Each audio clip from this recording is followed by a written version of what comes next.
Hello everybody, I am Marwan. And me, Mohamed. Today we will talk together about plastic continent. We heard so much about a huge plastic continent, which is described as the seventh continent. Plastic waste is a real and serious issue that threatens the environment. To understand this phenomenon, we will try to answer some questions. Why the ocean matters? How much plastic do we produce in the world and how are they managed? How waste plastics arrive in the oceans? What are the consequences of waste plastics? And what are the actions and solutions? If we take in all the water in the oceans and ice caps, lakes and rivers, as well as groundwater and atmospheric water, we will have a sphere which represents all of Earth's water, and its diameter is about 1,400 kilometers. It would have a volume of about 1,386,000,000 cubic kilometers. This sphere represents 0.023% of the mass of the Earth. Why should we thank the ocean for every other breath we take? Diversity of life. The ocean is not just a home to us, but it's a home to the greatest abundance of life on our planet. When you sail across an ocean, you will see dolphins, whales, or tortoises. Also, oceans are the largest source of oxygen. Oceans are only responsible for 70% of the oxygen on Earth. The oceans is the main source of protein for more than 1 billion people around the world.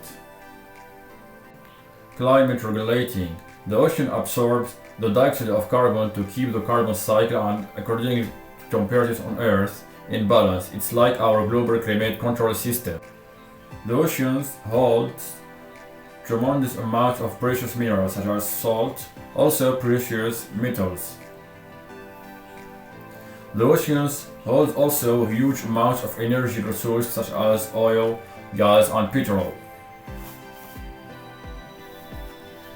More than 90% of world merchandise are carried by sea or oceans. According to the Food and Agriculture Organization, more than 60 million people around the world were engaged in fisheries and aquaculture in 2016. How much plastics do we produce? How are they managed around the world? The world produces more than 300 million tons of plastic every year.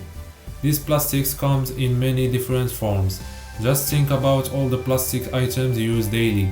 The toothbrush you grab first thing in the morning, the container your lunch comes in, or the bottle you drink water from after you work out. All these things get used and eventually thrown out. In 1950, the world produced only 2 million tons per year. Since then, annual production has increased nearly 200-fold, reaching 359 million tons in 2018. For context, this is roughly equivalent to the mass of 2/3 of the world population. The short downturn in annual production in 2009 and 2010 was predominantly the result of the 2008 global financial crisis.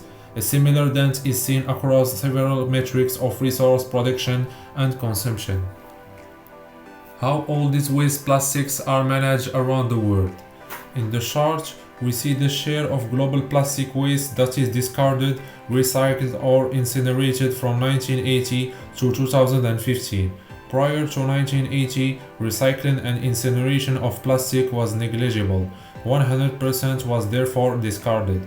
From 1980 for incineration and 1990 for recycling, rates increased on average by about 0.7% per year.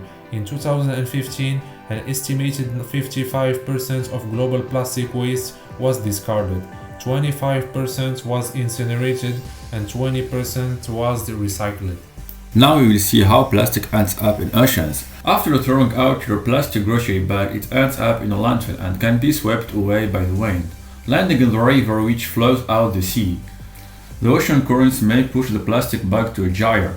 Think of them like large slow-moving whirlpools in the ocean. When garbage enters a gyre, it's slowly pulled into the center.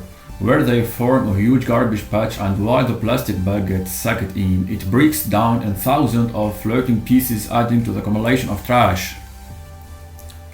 What are the consequences of waste plastic on our ecosystem? The plastic waste is in every ocean around the world. The Great Pacific Garbage Patch is lying between Hawaii and San Francisco. It's nicknamed the Seventh Continent with 3.5 million of kilometers of surface and 750,000 debris per kilometer. We find three types of waste plastics in oceans. The first one is macro waste, the second one is micro waste, and the final one is nano waste. This pie chart represents the percentage of different types of plastic waste. Micro waste with 45% of the entire waste, macro waste with 35%, and nano waste finally with 20%. According to Greenpeace organization, plastic kills more than 1.5 million per year, all animals combined, and the sea is the main impacted, since 75% of marine litter is linked to plastic. Actions and solutions. The Ocean Cleanup Project. The Ocean Cleanup is developing a passive cleanup method which uses the natural oceanic forces to rapidly and cost-effectively clean up the plastic already in the oceans. With a full fleet of cleanup systems in the Great Pacific Garbage Patch, they aim to clean up 50% of its plastic every 5 years. Unfortunately, the main problem of this solution is that plastic waste will not go by itself in the mouth of a collection machine in large marine vortices. There are also many vortices rotating opposite to the main one. It is not a lake. Once again, we must be aware of believing in the miracle of technology to clean the oceans of our irresponsible way of life. Finally, I can say that you have the knowledge and the technology to keep our oceans healthy, but we need our political leaders to understand why the ocean matters and to take action to protect its health. Thank you for your attention and see you next time in another video.